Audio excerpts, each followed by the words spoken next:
Bismillahirrahmanirrahim.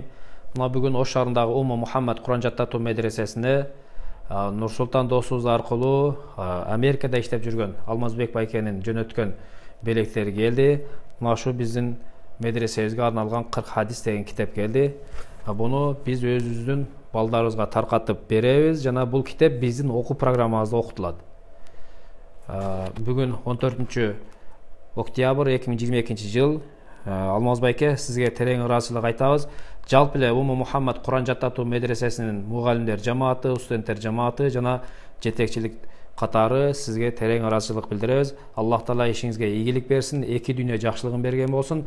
Ар кандай кырсыктардан, курук тооматтардан Кудай Таала алыс кылган болсун. Ассаламу алейкум.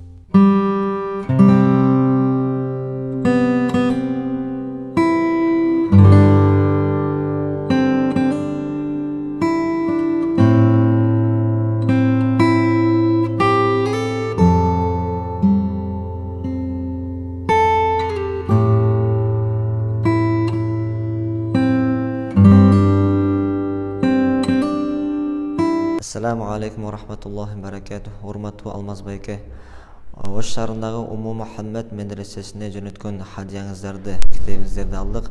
Аллах Таалага ыраазы болсун. Балдарыңыздардан алым карыларды чыгарсын Кудайым. Аллах ыраазы болсун.